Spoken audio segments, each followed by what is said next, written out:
ข่าวประเสริฐของพระเยซูคริสต์พระบุตรของพระเจ้าเริ่มต้นตัดนี้ตามที่ได้เขียนไว้ในกรรมของศาสดาพยากรณ์ว่าพอเตอร์เฮาใจทูตของเฮาไปตั้งหน้าตั้นผู้นั้นจะเตรียมตางของตั้นไว้ตั้งหน้าตั้นเสียงผู้ฮ้องในทินทุรกันดารว่าจงเตรียมตางแห่งองค์พระผู้เป็นเจ้าจงเนี้ยตางของพระองค์ฮื้อซื่อไปย้อนฮื้อเขาฮับบัพติศมาในทินทุรกันดารและประกาศเรื่องบัพติศมาอันสำแดงการกลับใจใหม่เพื่อการยกโทษความผิดบาปคนทั่วแคว้นยูเดียกับเจ้ากรุงเยรูซาเล็มได้ปากันออกไปหายอนสารภาพความผิดบาปของตัวเก่าและได้รับบัพติศมาจากตั้นในแม่น้ำจอร์แดนย้อนแต่งกายด้วยผ้าขนอูฐและใจหนังสัตว์ขาดแอวกินตักแตนและน้ำพึ่งป่าตั้นประกาศว่าภายหลังเฮาจะมีพระองค์ผู้หนึ่งเสด็จมาทรงเป็นใหญ่กว่าเฮาแหมซึ่งเฮาบักกู้ควรแม้จะน้อมตัวลงแก้สายเกิบให้กับพระองค์แต่แล้วเฮาให้เจ้าตั้งหลายรับบัพติศมาโดยน้ำแต่พระองค์นั้นจะให้เจ้าตั้งหลายรับบัพติศมาด้วยพระวิญญาณบริสุทธิ์ต่อมาในคราวนั้นพระเยซูเสด็จมาจากเมืองนาซาเรตแคว้นกาลิลีและได้ทรงรับบัพติศมาจากยอห์นในแม่น้ำจอร์แดนพอพระองค์ขึ้นมาจากน้ำในทันใดนั้นก็หันท้องฟ้าแบกออกและพระวิญญาณเหมือนนกเขาเสด็จลงมาบนพระองค์แล้วมีเสียงมาจากฟ้าสวรรค์ว่าตั้นเป็นบุตรที่ฮักของเฮาชอบใจในตั้นขนาดในทันใดนั้นพระวิญญาณจึงเร่งเร้าพระองค์ให้เสด็จเข้าไปในถิ่นทุรกันดารและซาตานได้ทดลองพระองค์อยู่ในถิ่นทุรกันดารนั้นถึง40วันพระองค์ทรงอยู่ในที่ของสัตว์ป่าและมีพวกทูตสวรรค์มาปฏิบัติพระองค์คั้นยอนถูกขังไว้ในคุกแล้วพระเยซูได้เสด็จมายังแคว้นกาลิลีทรงประกาศข่าวประเสริฐแห่งอาณาจักรของพระเจ้าและว่าเวลากำหนดมาถึงแล้วและอาณาจักรของพระเจ้าก็มาใกล้แล้ว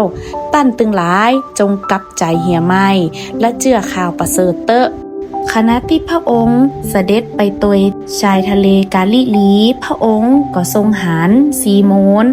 และก็อันดรูน้องชายของซีโมนกำลังตอดแหอยู่ที่ทะเลเพราะว่าเขาเป็นเจ้าประมงพระเยซูจึงอู้กับเขาว่าตั้นจงตวยเฮามาเตอร์ละเฮาจะตั้งตั้นเพื่อเป็นผู้หาคนยังหาปลาเขาก็ละแหแล้วก็ตวยพระองค์ไปทันทีคั้นพระองค์ทรงเตวต่อไปแหมหน่อยพระองค์ก็หันยากอบบุตรจายเสเบดีกับยอนน้องจายของเขากำลังเย็บแหอยู่ในเรือในทันใดนั้นพระองค์ได้ทรงฮ้องเขาจึงละเสเบดีป่อของเขาไว้ที่เรือกับลูกจ้างและได้ตวยพระองค์ไปพระองค์กับพวกของพระองค์จึงเข้าไปในเมืองคาเปอร์นาอูมและพอถึงวันสะบาโตพระองค์ได้เข้าไปในธรรมศาลาเทศนาสั่งสอนเขาตั้งหลายก็อัศจรรย์ใจด้วยคำสั่งสอนของพระองค์เพราะว่าพระองค์ได้ทรงสั่งสอนเขาด้วยสิทธิอำนาจเหมือนพวกธรรมาจารย์มีป้าจายคนหนึ่งในธรรมศาลาของเขามีผีโสโครกเข้าสิงมันได้ฮ้องออกมาว่าพระเยซูเจ้านาซาเรตปล่อยเฮาไว้เฮาเกี่ยวข้องอะหยังกะตั้นมาเพื่อจะทำร้ายเฮากะเฮาฮู้ว่าท่านเป็นผู้ใดท่านคือองค์บริสุทธิ์ของพระเจ้าพระเยซูจึงสั่งห้ามมันว่าเจ้าจงนิ่งเหียออกมาจากเขาและเมื่อผีโสโครกอย่าให้คนนั่นจักละฮ้องเสียงดังแล้วมันก็ออกมาจากเขาคนตึงมดก็ประหลาดใจนักจึงถามกันว่าการนี้เป็นอย่างใดนี่เป็นคำสั่งสอนใหม่อะหยังท่านสั่งผีโสโครกด้วยสิทธิอำนาจและมันก็เชื่อฟังตั้นในขณะนั้นกิตติศัพท์ของพระองค์ได้เลื่องลือไปทั่วแว่นแคว้นบ้านเมืองที่อยู่รอบแขวงกาลิลี พอออกมาจากธรรมศาลา พระองค์กับพวกของพระองค์จึงเข้าไปในเฮือนของซีโมนและอันดรูพร้อมกับยากอบและยอนแม่ยายของซีโมนนอนป่วยจับไข้อยู่ในทันใดนั้นเขาจึงมาทูลพระองค์ฮู้ด้วยเรื่องของนางแล้วพระองค์ก็เสด็จไปจับมือนางพยุงขึ้นและทันใดนั้นไข้ก็หายนางจึงปฏิบัติเขาตึงหลายเวลาแรงวันนั้นคั้นตะวันตกแล้วคนตึงหลายปาบรรดาคนเจ็บป่วยและคนที่มีผีสิงมาหาพระองค์และคนตึงเมืองก็แตกตื่นมาออกันอยู่ที่ประตูพระองค์จึงทรงรักษาเขารักษาคนเป็นโรคต่างๆให้หายหลายคนและได้ขับผีออกเหี่ยหลายผีแต่ผีเหล่านั้นพระองค์ทรงห้ามบ่ให้อู้เพราะว่ามันหูจักพระองค์คั้นเวลาเจ้ามืดพระองค์ก็ได้ทรงลุกขึ้นออกไปยังที่เปี่ยวและทรงอธิษฐานที่หันฝ่ายซีโมนและคนตึงหลายที่อยู่ตัวเกาะตามกันมาหาพระองค์เมื่อพวกเขาปะพระองค์แล้วเขาจึงอู้กับพระองค์ว่าคนตึงมดแสวงหาพระองค์พระองค์อู้กับเขาว่าเฮาตึงหลายไปในบ้านเมืองใกล้เคียงเพื่อเฮาจะได้ประกาศที่หันตุยที่เฮามาก็เพื่อการนั่นเองพระองค์ได้ประกาศในธรรมศาลาของเขา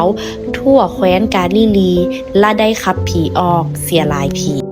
และมีคนโลกเลื้อนคนหนึ่งมาหาพระองค์คุกเข่าลงต่อพระองค์และทูลวิงวอนพระองค์ว่าเพียงแต่พระองค์จะโปรดพระองค์ก็จะทรงบันดาลให้ข้าพระองค์สะอาดได้พระเยซูทรงเอ็นดูเขาจึงทรงยื่นมือถูกต้องคนนั้นและก็อู้กับเขาว่า